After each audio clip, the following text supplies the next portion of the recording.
Bueno, entonces vamos a empezar.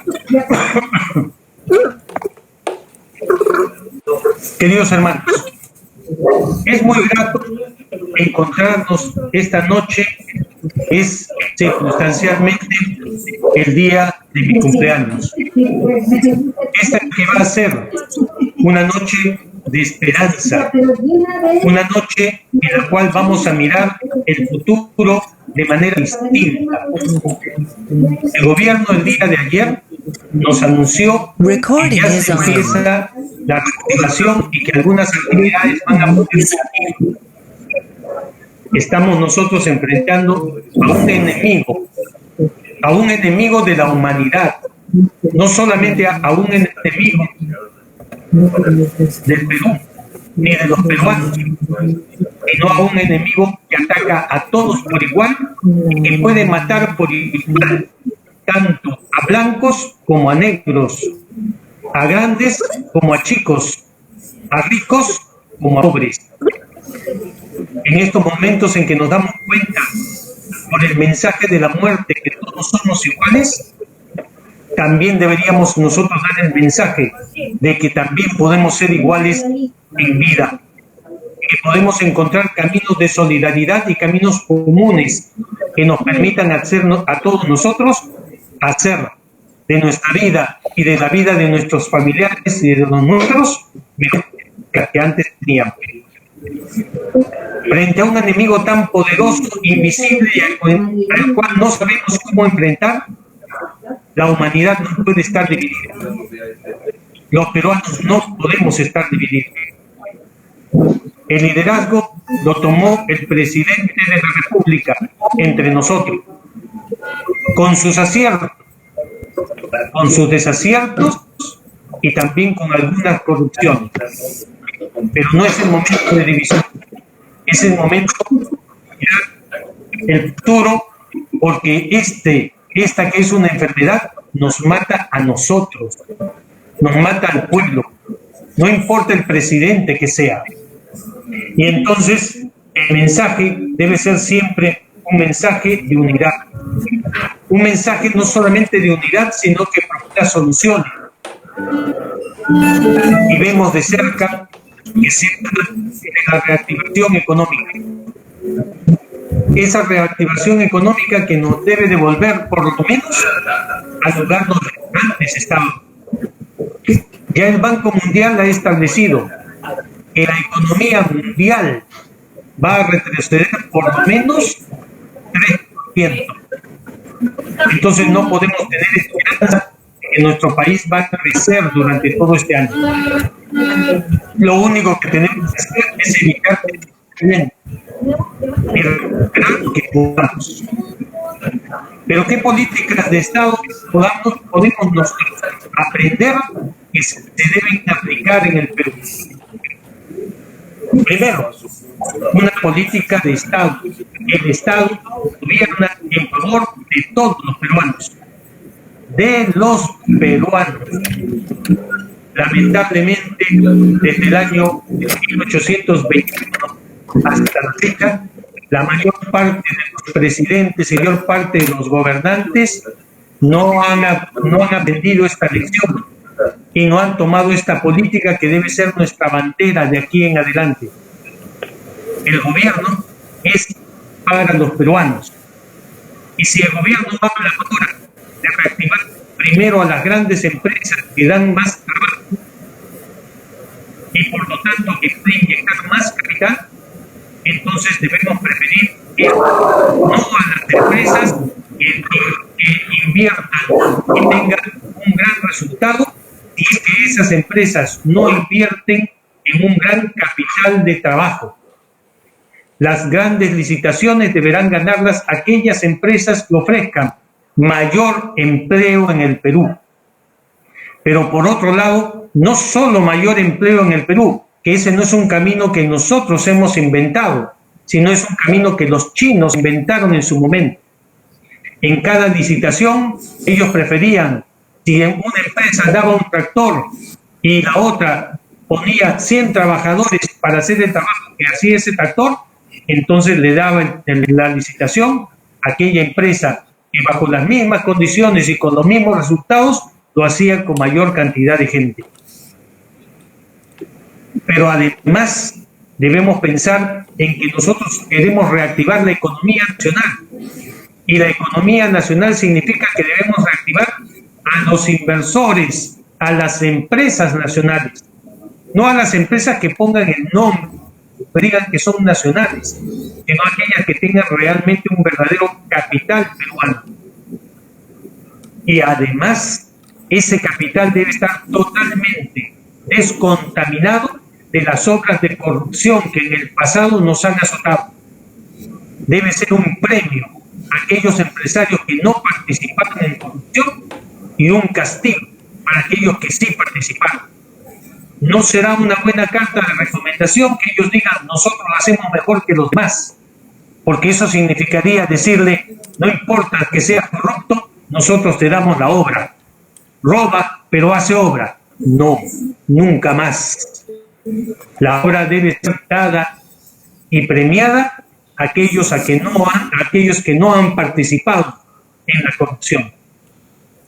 Por otro lado, las pequeñas obras que se deben hacer, podríamos tal vez pensar en que se hacen por los gobiernos locales o por los gobiernos municipales.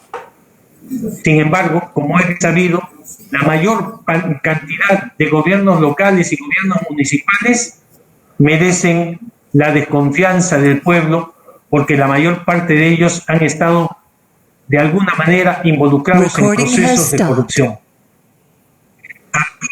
Aquellas municipalidades que no hayan participado y no estén involucradas en procesos de corrupción, que lo hagan. En las demás tendrá que seguirlas haciendo el gobierno a través de sus organismos, porque los tiene, Provías rural, Provías de cada uno de los lugares. No hablo de Provías nacional, que esa es la que estuvo involucrada con los grandes problemas de corrupción, sino de aquellos que están dedicados al trabajo menudo, que va a permitir no solamente emplear más gente, sino además premiar y decir todos aquellos que no actúan de manera corrupta tendrán los recursos necesarios para poder sacar a sus ciudades. Te quiero comentar, Ryan, nosotros usamos enlaces, es hora directamente, pero te voy a mandar un enlace, nuevas pero tú entras a la página web y te conectas. Exportación en el Perú. Una de las cosas por las cuales el Perú se ha conocido en los últimos tiempos es la comida. Nosotros somos exquisitos en nuestra comida y somos buenos en su preparación. Ahí te conectas. Tal vez el problema con nuestras casas es que ellas quieren cocinar y comer comida fresca. Bien, eso es en el Perú. Pero en el extranjero hay muchos lugares, sobre todo en Europa y en China, que ellos no comen la comida fresca, sino saben comer la comida preparada, procesada, aquella que rápidamente se puede cocinar y consumir. Esas papas que aquí en el Perú se pierden porque no tenemos cómo ubicarlas y muchas veces hasta compramos papa de afuera para venderla como papa frita, es momento de poderla aprovechar para preparar nuestros potajes en el Perú y exportarlos al mundo. Comida limpia, comida exquisita, comida balanceada y comida de larga duración. Políticas así, de ideas de aquellos que siendo emprendedores en el Perú pueden encontrar una forma de convertir estos momentos difíciles en un triunfo para todos nosotros. Esta crisis es una oportunidad. Hay que premiar a aquellos que nos permitan la creación de nuevas fuentes de trabajo, la creación de nuevos productos, de nuevas cosas de exportación. Contaba yo hace un tiempo atrás, hace bastantes años, haciendo algunos sorteos, participaba junto conmigo un ingeniero de sistemas del Ministerio del Interior. Y ese ingeniero de sistemas del Ministerio del Interior me decía, doctor, ¿y usted me puede ayudar? He diseñado una memoria externa a la computadora. En ese tiempo no existían las memorias externas. He diseñado una memoria externa a la computadora que se puede conectar con ella y podemos trabajar la información sin necesidad de estar ampliando, ni comprando otra computadora, sino agregándole memoria. ¿Y cuál es el problema? Indecopy no la registra. Bien, lo apoyé, lo ayudé y tampoco pudimos hacerlo. Pasó medio año más y tampoco registramos su invención. Tiempo después vinieron las memorias externas, que después se fueron reduciendo a las USB. ¿Qué quiere decir esto? Que en el Perú sí tenemos mente creativa, que en el Perú sí tenemos gente que puede producir, que puede inventar, que puede crear, y sin embargo no la sabemos aprovechar. Es algo que el Perú debe mirar. Los ejemplos están al canto. Por ejemplo, la India. La India no es un país de gran producción tecnológica y sin embargo se volvió una de producción tecnológica. Por eso nosotros debemos aprovechar estos momentos para premiar aquellas ideas que nos permitan fortalecer no solamente nuestra economía, sino nuestro desarrollo como país. Debemos establecer también controles para estos problemas que nos han presentado, las aglomeraciones en los mercados. Y es natural que haya aglomeración en los mercados, porque son eso, mercado, el lugar donde se encuentra mucha gente para poder vender o cambiar sus cosas. Hace mucho tiempo debieron haberse creado los mercados centrales en el norte y en el sur y en diversos lugares del país donde hay entrada. No se hicieron, nos concentramos en uno solo. Pero ahora, virtualmente, podemos hacer grandes mercados centrales también, que solamente estén dedicados a la entrega de los productos. Comentaba, antes de la pandemia, yo hacía mi mercado una vez al mes. Iba al mercado de fruta, compraba mis cajones de fruta y compraba también todos los productos que sean necesarios. Iba al mercado de Santa Anita, compraba las papas, compraba las zanahorias, compraba la cebolla, todo para un mes. Y ahora, con tristeza veo que aquellas cosas que antes compraba yo, como por ejemplo el limón en 2 soles o en un sol 50, se vende ahora a 4 o 5 soles. O la papa, que estuve comprándola en un sol 20, están vendiendo a 2 soles 50, 3 soles. Es momento de dar oportunidad a que los productores vendan, a que aquellos que pueden de alguna manera concentrar una gran cantidad de producción puedan hacerlo virtualmente y solamente se limitarán a la entrega de los productos. Por otro lado, una gran lección que debe sacar este gobierno y todos los gobiernos y todos los peruanos. Quien esté en el gobierno como política de Estado debe ser alguien que diga la verdad y que diga toda la verdad. Y no hablamos solamente del gobierno en la administración, no hablamos del ejecutivo, hablamos del legislativo, hablamos del poder judicial. Si instauráramos nosotros la obligación, una obligación interna, no una obligación impuesta, porque la honestidad no se enseña, una obligación de todos, de decir la verdad, entonces las cosas serían diferentes hoy. Recuerdo las palabras del canciller Angela Merkel en Alemania. El 60 o el 70% de los alemanes nos vamos a infectar de coronavirus. No hay en este momento ninguna salvación, porque no hay cura, tampoco hay vacuna. Y ha venido para quedarse con nosotros. Lo que tenemos que hacer es dotar el contagio y controlar los decesos para que no hayan muertos. Hoy ese país es el que tiene más baja tasa de mortalidad por el coronavirus y no ha tenido que enfrentar los aislamientos como lo hemos tenido que enfrentar nosotros. Bien, la verdad desde el principio, para saber cómo son las cosas y para nosotros, como buenos padres de familia, poder planificar lo que debemos hacer, sino con nosotros mismos y con el futuro, que son nuestra esperanza, aquellos que nos seguirán, y el legado que les dejaremos, que es nuestro buen nombre. ¿Se imaginan en el Perú cómo serían las cosas si aquellos que están en el poder, si aquellos que nos gobiernan, no mintieran y dijeran la verdad, pero no una verdad a medias, sino toda la verdad? Los que vamos a morir somos nosotros, somos el pueblo. Merecemos que nos digan cuáles son nuestras expectativas y cuál es la verdad que tenemos que conocer. No que nos disimulen ni nos crean discapacitados para pensar que si nos dicen la verdad reaccionaremos mal. Otra lección, pero ya no como una política del Estado, sino como una política del pueblo. Que no debemos creer en aquellos que demagógicamente nos ofrecen todo, en aquellos que sobre pretexto de estar bien con el pueblo solamente ofrecen promesas, populismo, 70% de sirena que nos han probado en todos los años de existencia de nuestra nación, que no son productivos, que solo la verdad y enfrentar nuestros problemas son aquella forma en que nosotros saldremos adelante.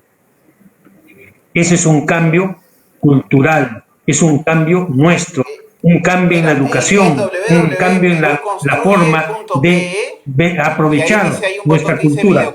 Es decir, transformar al Perú para que el inicio del año 2021, cuando nosotros empecemos nuestro tricentenario, porque el 2021 vamos a celebrar el fin del bicentenario y el primer día del tricentenario, para que cuando ahí lo enfrentemos, cuando miremos la planificación a largo plazo, es decir, programar lo que va a suceder en el Perú en los próximos 100 años, a corto y mediano plazo, una política normal, natural de hacer las cosas.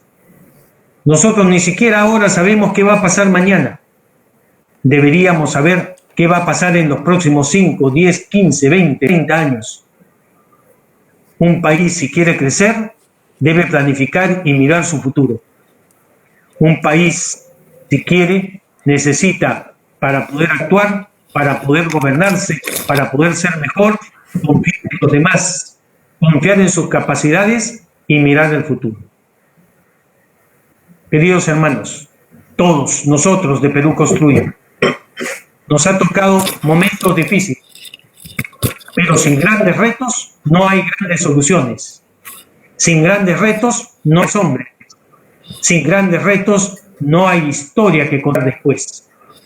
Nosotros sobreviviremos, nuestras ideas sobrevivirán y después se contará si es que tuvimos éxito o no tuvimos éxito.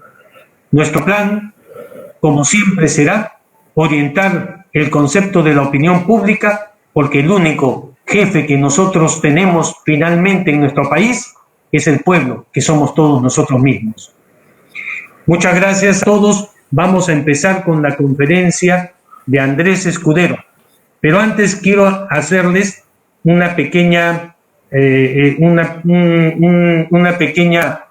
exposición sobre alguna limitación. 8 de la noche me tengo que retirar porque tengo que dictar clases de posgrado de la universidad. Hoy día empezamos clases. Va a continuar con la concesión de la palabra Antonio Rivas. La clase magistral la va a dar ahora Andrés Escudero. Si hay preguntas que hacer, nos manejamos exactamente igual como nos hemos manejado en todos los...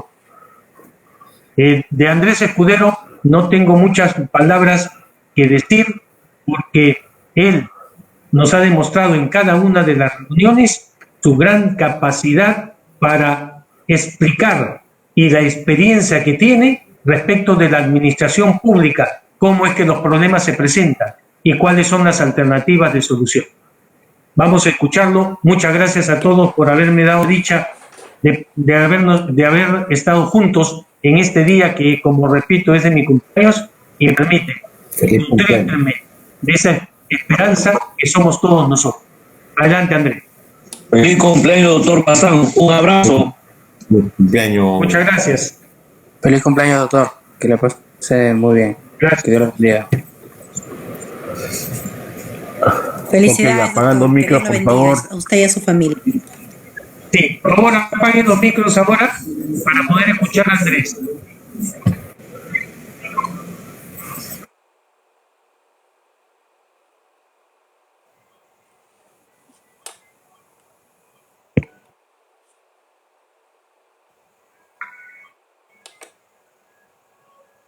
Andrés, tienes que prender tu micro para poderte escuchar.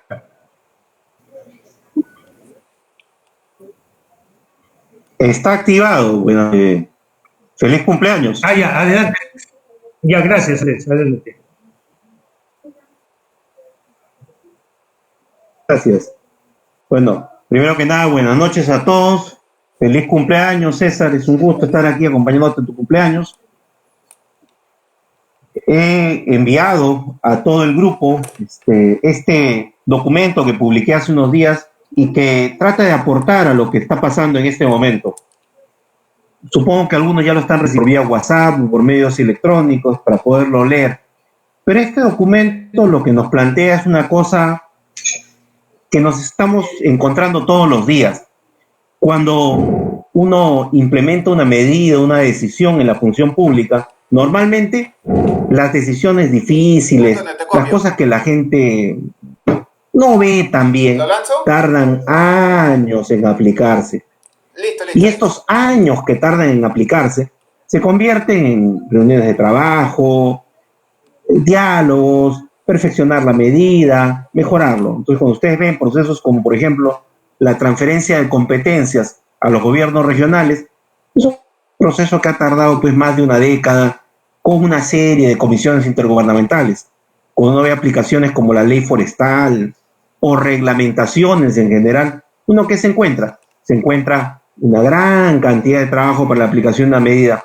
Entonces, hasta la medida más impopular se puede aplicar con un largo esfuerzo.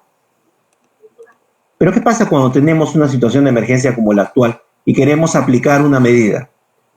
La urgencia, la necesidad del apuro hace que a veces la medida se aplique sin recordar los requisitos que se necesita para que una medida funcione. Porque no porque yo agarre y diga esto se hace porque a mí se me ocurrió, la gente lo va a acatar. En ningún caso eso sucede. La gente no acata porque sí. Hay que construir la base para que eso sea posible y de otra manera nadie lo va a acatar. Y por eso les había yo planteado este documento. En este documento planteo 5 requisitos o 5 acciones previas para poder conseguir que una medida sea viable, para lograr que una medida sea aceptada, pero rápido. Ustedes ven, se ha aplicado la cuarentena, la educación a distancia, etcétera, pero la pregunta es, ¿se han tomado las acciones que una medida requiere para que ésta sea viable? Y entonces, en este documento, ¿cómo impulsar una medida? Yo pongo que hay que saber disponer, acondicionar, persuadir, crear coerción social y elegir las sanciones correctas. De otra manera, una medida simplemente cae en saco roto. Veamos.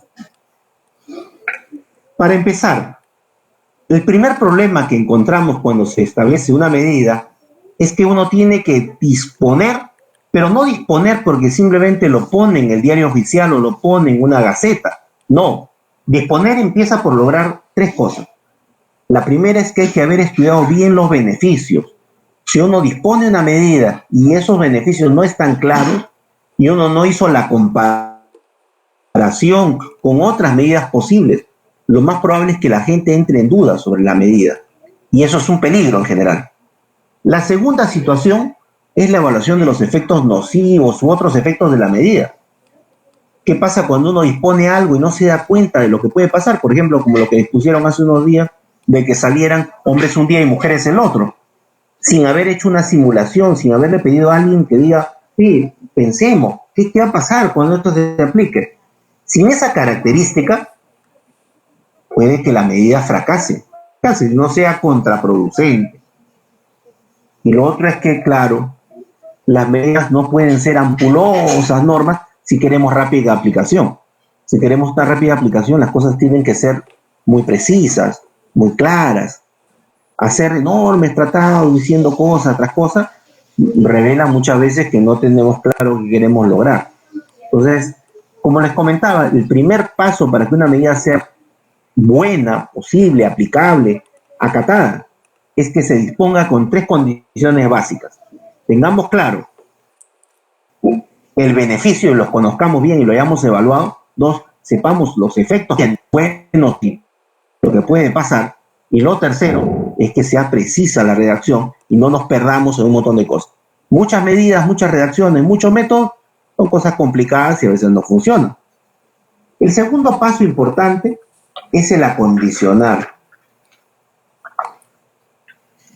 Por lo general, si uno quiere adoptar una medida, puede pasar que no hayan las condiciones para que la medida se aplique.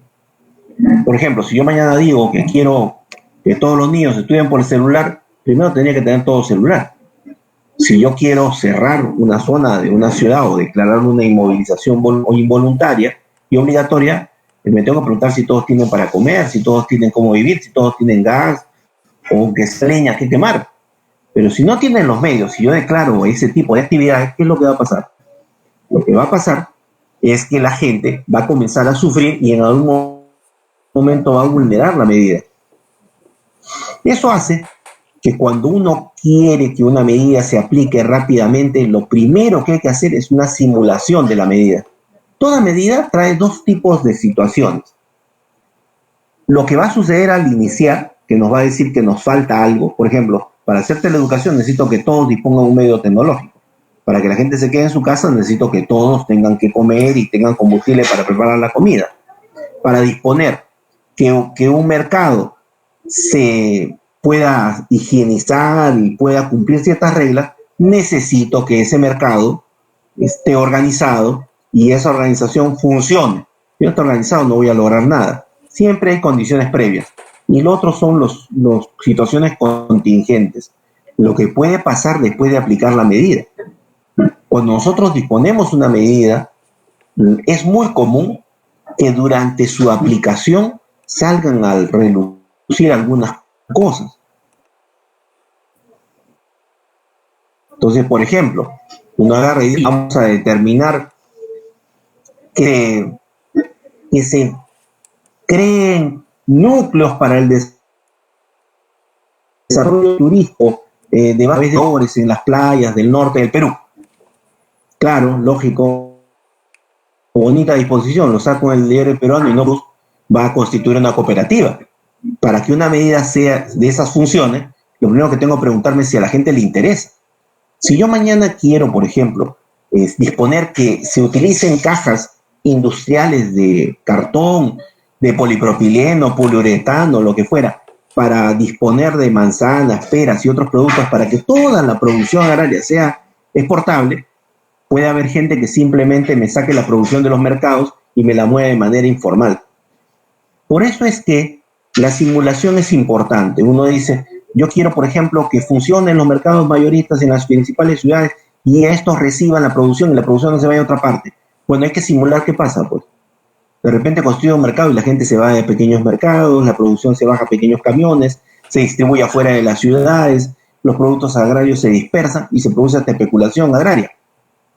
Entonces, por eso es que crear las condiciones o condicionar necesita simular y luego hacer 2 planes. Un plan para las condiciones previas y un plan para las contingencias.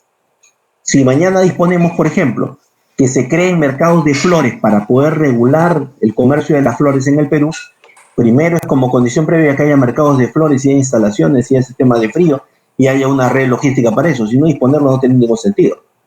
Si mañana decidimos que la gente se quede en su casa, tenemos que disponer las condiciones que aseguran que la gente se quede en su casa. Y eso requiere un plan de acondicionamiento, que es lo que se nota que no hubo en muchas medidas.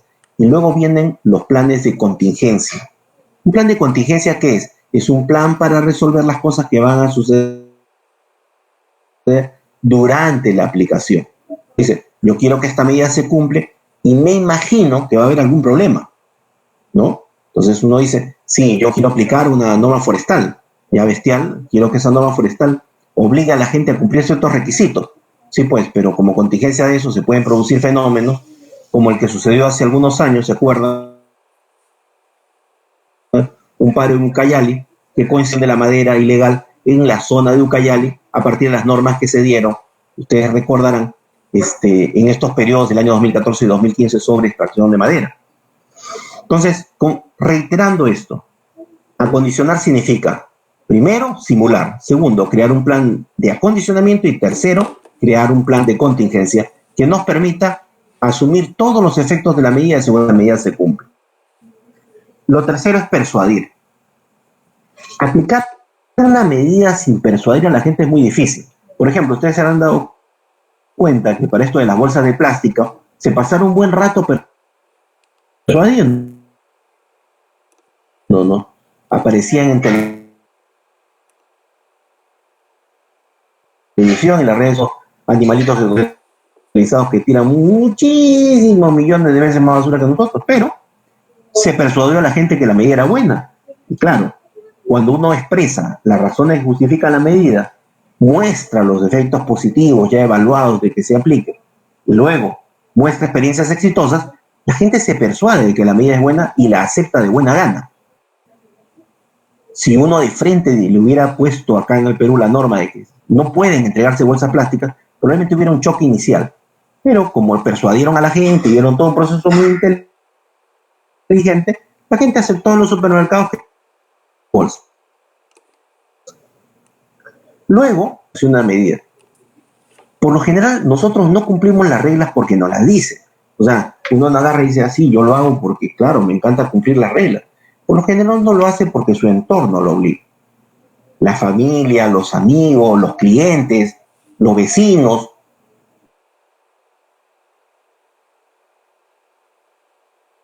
Presionan sobre uno para cumplir una medida. Sucedía que la gente no se quería poner. La asistente social al trabajador se la vamos a dar a su esposa e hijos. Y claro, el efecto mejoró muchísimo. Porque una cosa es que uno salga de su casa y bueno, pues si quiero me pongo el equipo y si no, no. Y otra cosa es que tu hijo te diga, padre, ponte los guantes, ponte la bota, ponte estos equipos de seguridad, yo quiero que estés bien.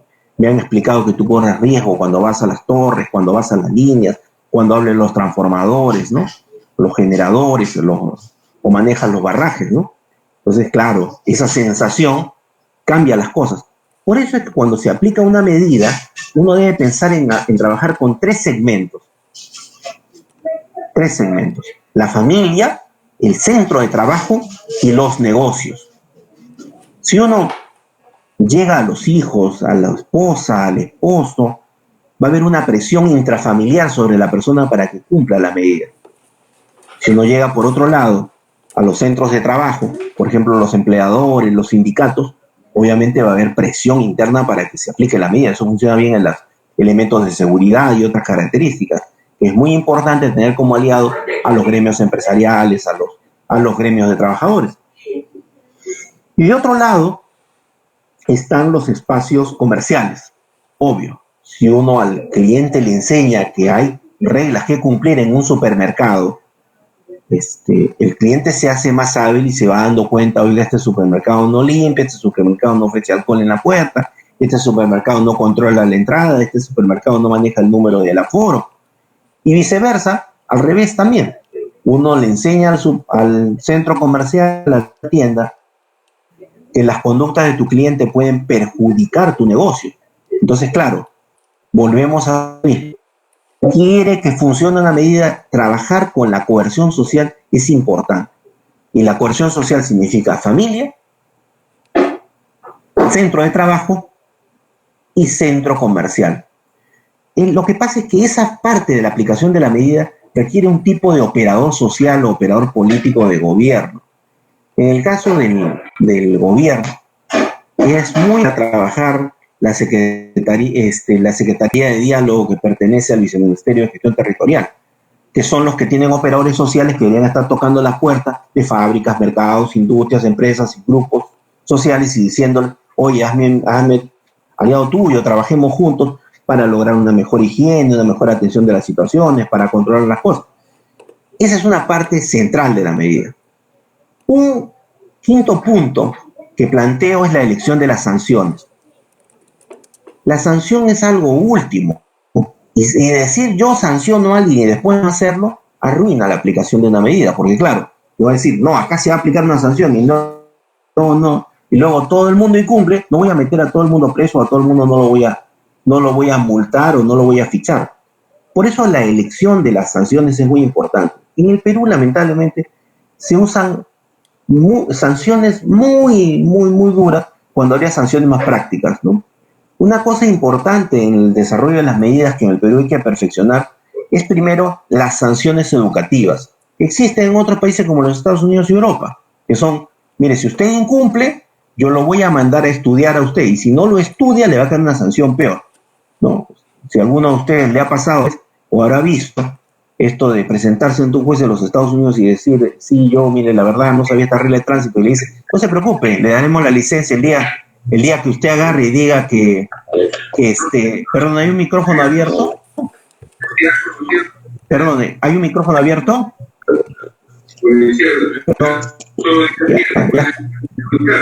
Perdón, hay un micrófono abierto.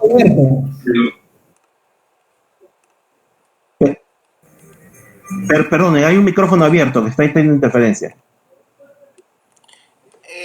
Doctor, lo acabamos de desactivar. Okay, gracias. Puede proseguir, gracias. Bueno, gracias. Entonces te decía, un primer tema son las sanciones educativas, que se utilizan en muchos países del mundo, ¿no? Uno agarra y dice en algunos países, yo no sabía esta regla de tránsito, viene el juez y le dice, no hay ningún problema, le devolveremos su licencia el día que usted lleve un curso sobre manejo y se aprenda todas las licencias. En el Perú no se usan las sanciones educativas, pero sería interesante en algunos casos y en algunas medidas hacer sanciones educativas.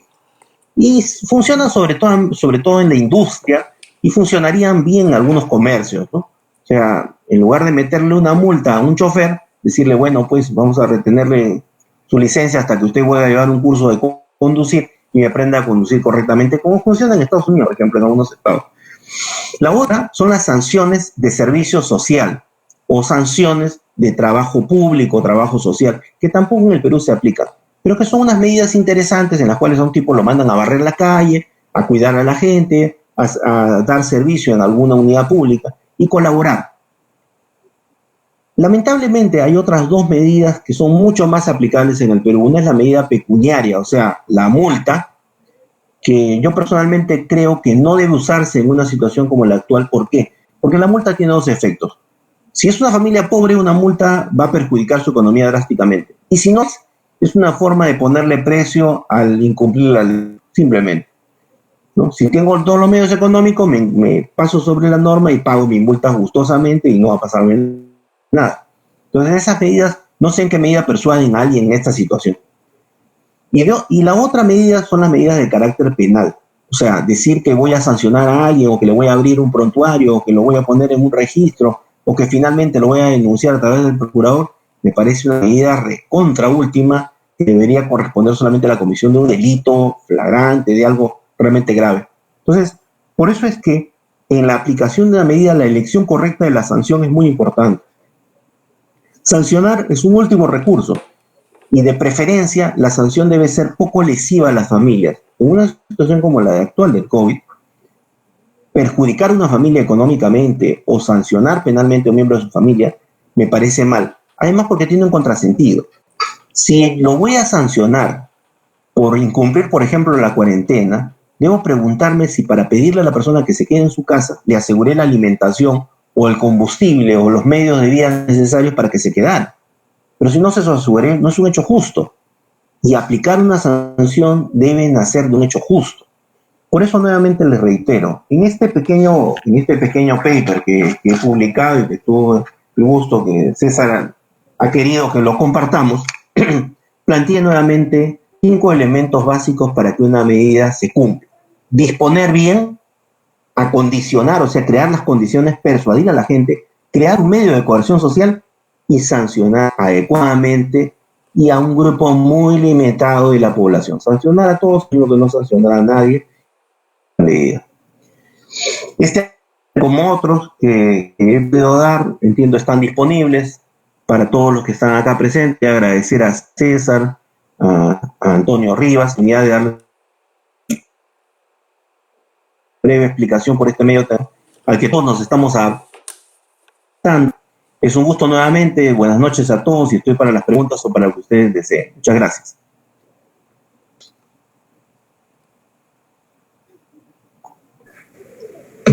Gracias, Antonio, a las órdenes. ¿Aló?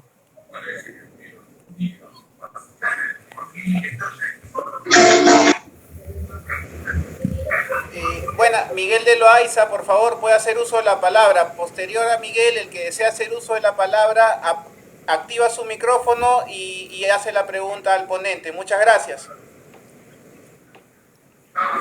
Muchas gracias, Andrés, por esta disertación.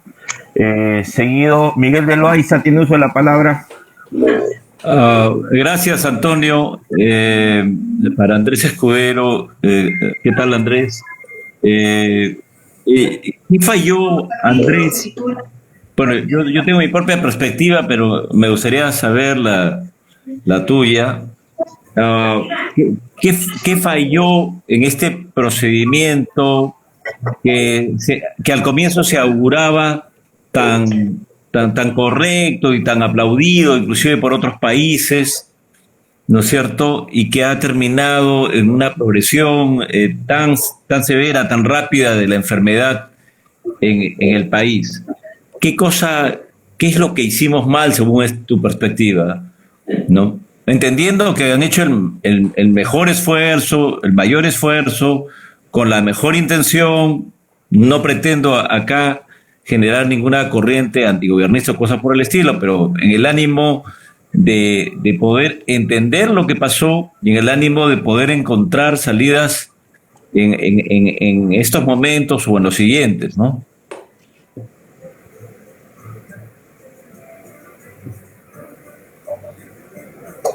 Andrés, tiene la palabra. A la 40. Miguel.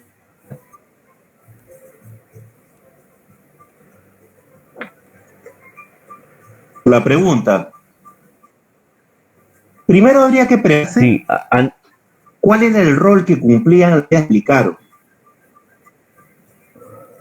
¿Aló? Sí, había una pregunta. ¿Aló?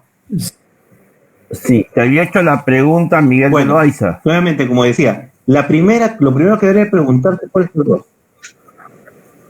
Sí, justo te respondo entonces. Bueno, nuevamente, como decía, primero habría que preguntarse si la cuarentena era la medida principal.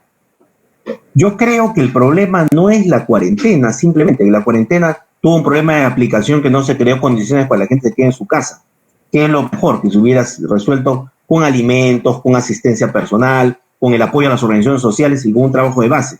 Hace poco más de un mes yo publiqué un trabajo indicando que preferiría que hubiera sido las organizaciones de base las que hubieran organizado los barrios y las zonas rurales del Perú, en lugar de que el ejército o la policía se expusiera.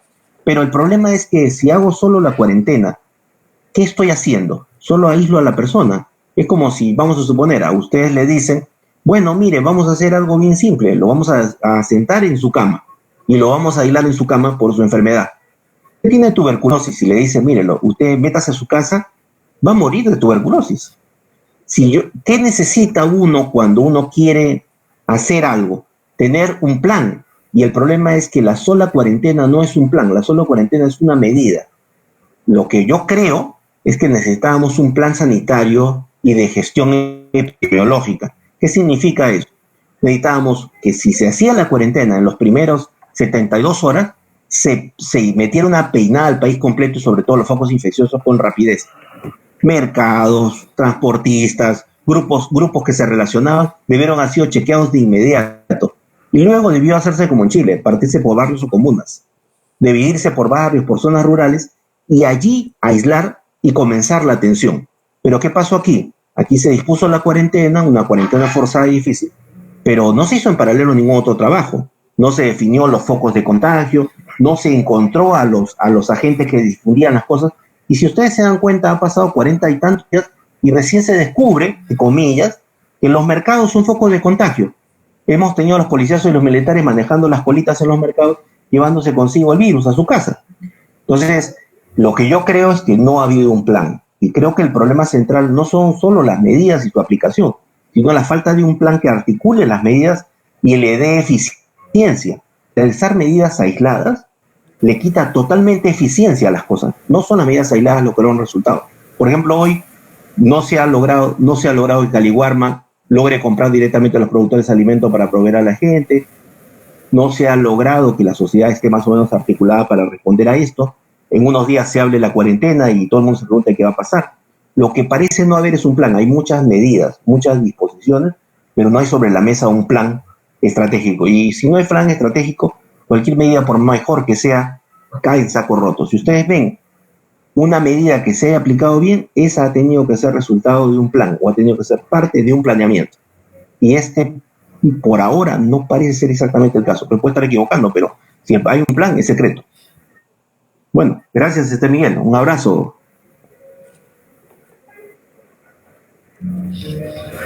¿Alguna otra pregunta más que deseen hacer? Sí. Buenas noches, hermanos. Sí, quería... Tienen que bajar su volumen. Por favor, apaguen sus micros, los que no van a hablar. Quería hacer un comentario. Por favor, prosiga, lo escuchamos fuerte y claro.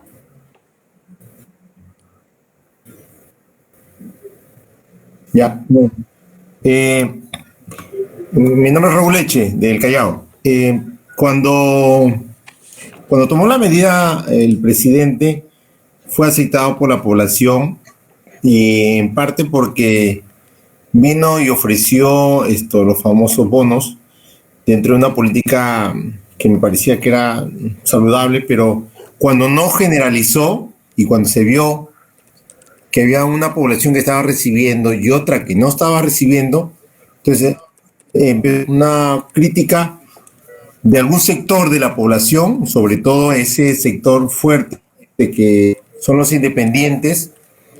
Mi sugerencia en ese momento era que debería haberse pagado, se habría dado las facilidades a través del DNI, a través de la RENIE, porque nosotros somos un país que la economía no está 100% formalizada.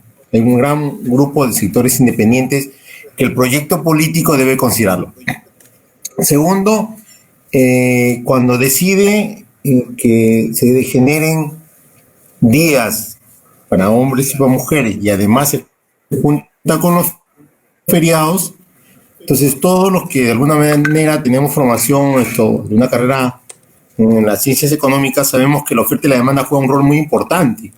El consumidor especula, el consumidor es un agente vivo que se deja llevar por lo que ve. Entraron en pánico. 3 días, 4 días sin alimentarme, si va a ir mi esposa, voy a ir yo, voy a ir una mujer, un hombre. Entonces la gente salió a comprar y a partir de ahí lo que el ponente ha sido muy, muy puntual. Cuando una persona ya pierde la confianza, el liderazgo, lamentablemente ya las cosas se van, se le escapan. Ahí pienso que es su caída del presidente.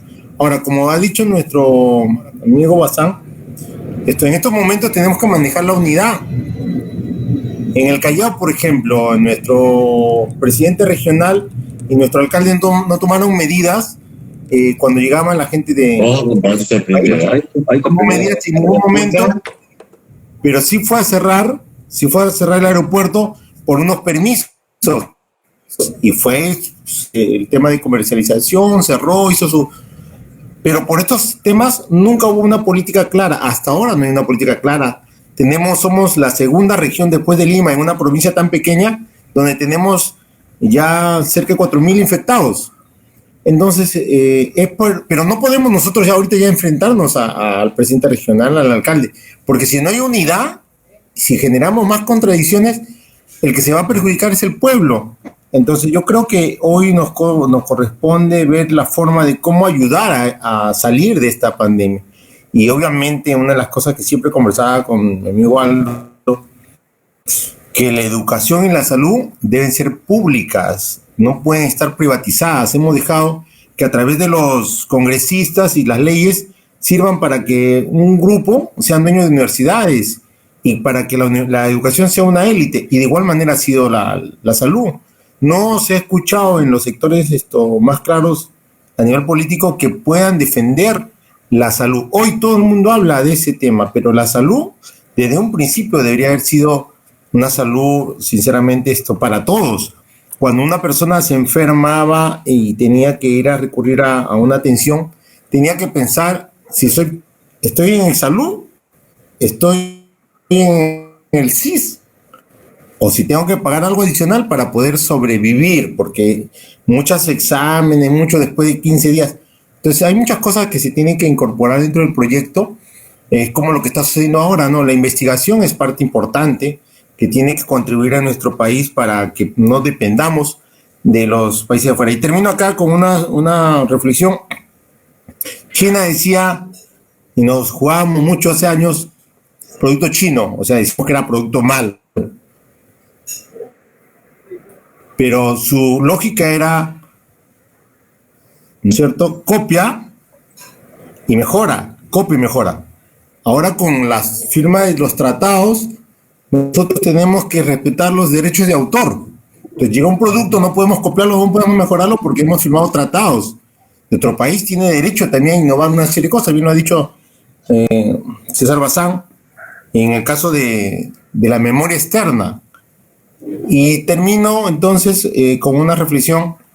Los mercados deben ser mercados internos, debemos preocuparnos ahora por la agricultura y por la pesca, que son los sectores económicos internos para la alimentación de nuestro pueblo. Pensar en el comercio exterior o pensar en generar puestos de trabajo desde un aspecto de fuerzas productivas para exportar es un poco complicado ahorita, ¿no? Eso es todo. Una pregunta. Muchas gracias, Raúl. Antonio Rivas, ¿me permite? Nahum Terán. Sí, adelante. ¿Cuál de los dos? Nahum Terán. Nahum Terán de Yurimaguas. Buenas noches. Primero, para saludar y felicitar al hermano Andrés Escudero por su exposición de gobernar en crisis. Yo quiero más todo hacer un comentario con relación al tema que está tratándose, ¿no? Y que tiene relación con la situación actual. Sí, bueno, ¿me permiten? Antonio. Sí, adelante, Nahum. Sí, adelante, Nahum. La situación actual de la pandemia tomó por sorpresa prácticamente a todos los países en el mundo. Y este efecto de contagio ha sido tan veloz que no hubo una capacidad de respuesta o de reacción por cada gobierno, ¿no? Algunos gobiernos pueden tomar los equipos multidisciplinarios, como decía Andrés Escudero, para enfrentar este problema, en este caso la pandemia. Pero aquí vemos quiénes son los que toman las decisiones. O se tomaron las mejores decisiones, hay un trabajo realmente en equipo. Nuestra población, prácticamente no todos tienen los recursos disponibles para poder cumplir con las disposiciones del gobierno. Hay muchas necesidades insatisfechas y actualmente se está llegando a la desesperación. Yo lo veo del nivel de provincias, cómo apreciamos nuestras provincias. Por ejemplo, se dispuso el apoyo social con los bonos, pero la comunicación del gobierno con los beneficiados no ha sido la más conveniente, no ha sido efectiva. Los beneficiarios no todos conocían del sistema financiero. Y es más, se han otorgado bonos en las entidades financieras que ni siquiera existen. Por ejemplo, el caso de nuestra provincia. Acá hay dos bancos que ni siquiera aquí han firmado, pero ahí habían depositado sus bonos. Entonces yo creo que ya últimamente, pues, para dar término a estas últimas acciones o disposición del gobierno, pues las sanciones que se le aplicaba por no cumplir la disposición del gobierno, ¿de dónde? ¿Con qué recursos van a ser? Y vemos, pues, que la situación se ha ido agravando cada día más y ojalá esperemos, pues, que Dios nos ayude también para poder superar todo este problema que vive el país actualmente con la humanidad. Muchas gracias. Mi palabra.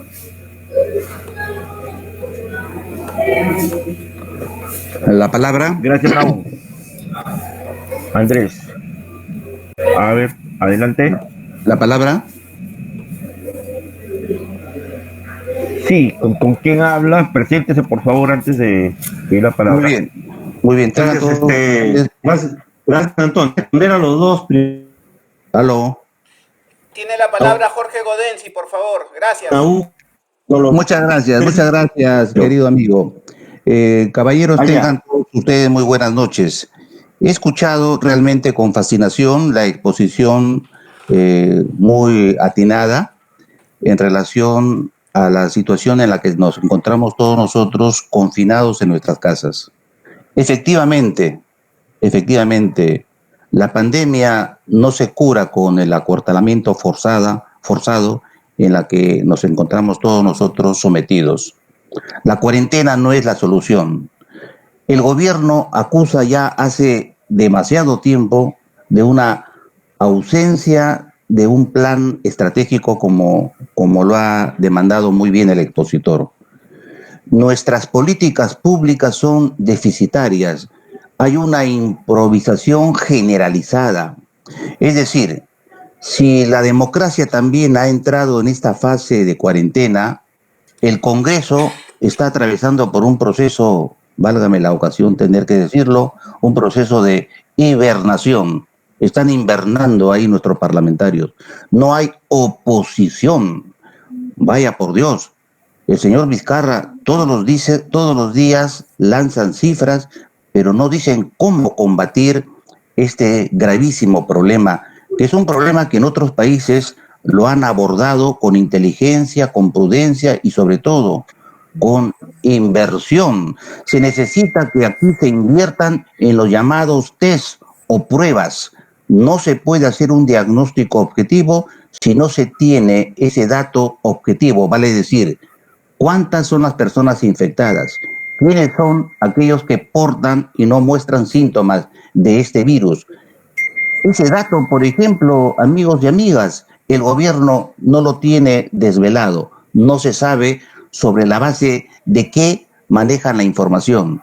Es un palo enceguecido que el gobierno viene al tanteo tratando de ver o de descubrir dónde están las falencias. Y el tópico común que repiten es lo que conocemos todos los días, ¿no? El confinamiento, el aislamiento social y todas esas cosas. Creo que como movimiento político, ya que ninguna organización política se ha atrevido a salir al frente a cuestionar estas decisiones erráticas del gobierno, creo que sería oportuno que el jefe, el que lidera el movimiento, el doctor César Bazán, salga al frente y diga con datos, con conceptos claros, las falencias que exhibe actualmente este gobierno, porque la explosión popular ya se está traduciendo en alguna zona del país, ya es realmente desesperante. Los ministros hacen lo que les da la gana, porque no hay una fiscalización parlamentaria. Es decir, el gobierno improvisa, la prensa está mediatizada y los sectores de la población enmudecidas y desesperadas. Yo creo que es la tarea que le incumbe a la asociación nuestra salir al frente y poner los puntos sobre las sillas. Es mi opinión. Muchas gracias. Gracias, Jorge Luis. Luis Urbina, por favor, prenda su micro. Tiene el uso de la palabra. Buenas noches. Soy Luis Urbina. Para quien no me conocen, soy notario de Piura. Yo creo... ¿Me están escuchando? Sí, adelante. Sí. Claro. ¿Qué tal? Miren, yo creo que, por supuesto, secundando todo lo que se ha dicho entre los que me han precedido, es importante que a la sociedad en épocas de pandemia se le sincere las cosas. Hablamos de que el sistema de salud es deficiente, que no nos pueden atender. Se escucha que los muchachos universitarios, que los niños en el colegio no pueden recibir las clases virtuales en la forma de vida. Y es que la verdad es que esto cayó como un balde de agua fría y nadie estaba preparado. Pero hay algo que debemos reflexionarlo y que se tiene que decir. La salud y la educación en el Perú finalmente están reconocidas por la Constitución como un negocio de manera implícita. No forman parte de los derechos fundamentales. Y entonces, esta realidad que a todos nos ha caído en la cara debe llevarnos a una profunda reflexión. ¿Realmente el Perú debe seguir manteniendo a la educación y a la salud como un negocio constitucionalmente así avalado? ¿O es que deberíamos de repente, luego de ya salir de esta crisis, pensar en convertir a la salud y a la educación en un verdadero derecho constitucional, modificando, por supuesto, la parte que corresponde a la Constitución?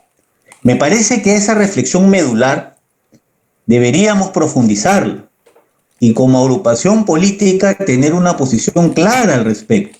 ¿Vamos a seguir respaldando que la educación y la salud sean un negocio válido, legítimo, como lo es ahora? ¿O es que vamos a preferir orientarnos porque éste se convierta en un derecho constitucional, en un derecho primordial de la población? Ese es mi comentario, que en todo caso lo dejo como reflexión y como pregunta.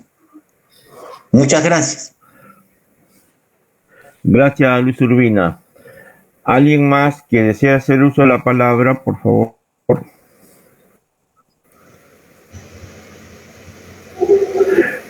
Bien.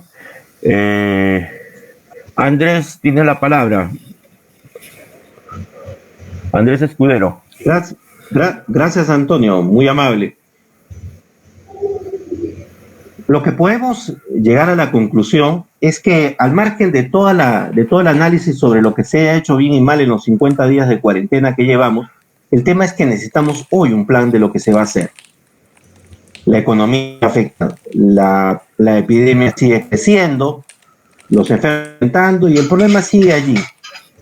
Y necesitamos un plan. Necesitamos medidas nuevas, porque si se va a levantar la cuarentena, hay otras medidas que hay que adoptar. El tema es que esas nuevas medidas deben tener un plan y deben estar preparadas para ser cumplidas, no simplemente para terminar pegadas en el peruano. En el futuro necesitamos reflexionar sobre el país, pero en el corto plazo, y lo propuse en un artículo, creo, Antonio, que te mandé hoy día por la mañana, la primera necesidad en este instante ya es mitigar el hambre.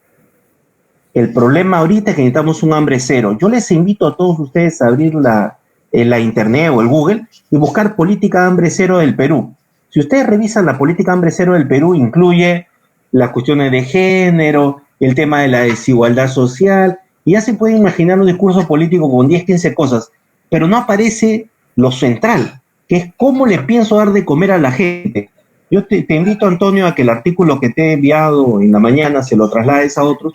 Lo que yo planteando es necesitamos un plan, por lo menos un plan para el hambre. Excelente. Mira, yo he planteado el hambre cero, ¿por qué? Porque necesitamos un plan ahorita, pero no solo un tema de un plan para el COVID, porque ya Salud está aprendiendo el tema, un plan para la reconstrucción, necesitamos un plan para el hambre, porque cuando se abran las puertas de las casas y todo el mundo empieza a salir, el problema es, ¿y qué te vas a echar a la boca con ella que está golpeada?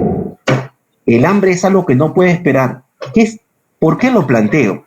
Acá Naú, que lo acabo de escuchar, y que lo saludo después de tiempo, conoce la experiencia de algún momento con los nativos de la Amazonía, donde no había ningún sentido en llevar al pastaza dinero, porque no sirve para nada. ¿Y qué le llevamos? Si se acordarán, le llevaba cachorros, patitos y pollitos. Era lo único que se podía echar a la boca. Ustedes se han puesto a pensar cuál es el déficit nutricional actual y cómo resolverlo, cómo apostar por la agricultura familiar de subsistencia para hacerla más eficiente, cómo llevar a la gente comida en bolsas dentro de las ciudades.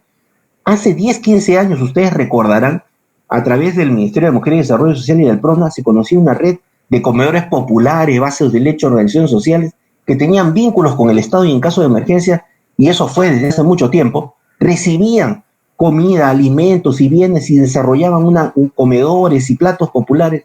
Y hoy en día no le podemos llevar un plato de comida a alguien porque lo que es de manera centralizada.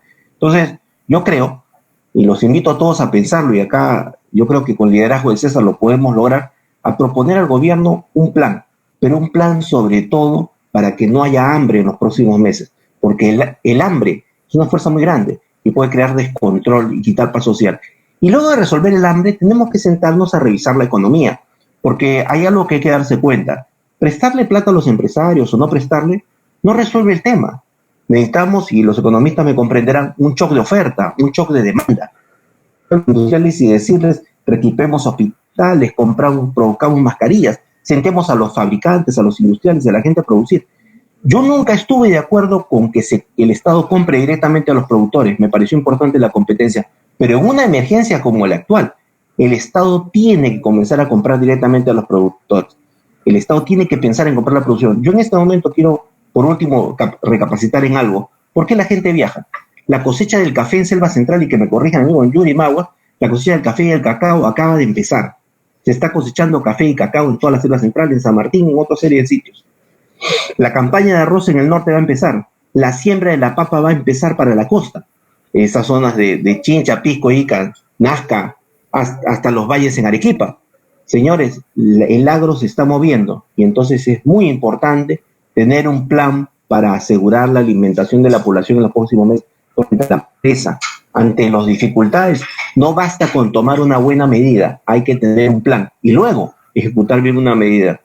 Nuevamente quería alcanzar, o sea, que sé que no está en este momento, un feliz cumpleaños a nuestro y agradecerle a Antonio por la oportunidad que me ha dado de exponer palabras y a todos los que han tenido el tiempo de escucharme, a los cuales agradezco y les mando un gran abrazo a todos los amigos que no puedo ver en persona en este instante. Muchas gracias.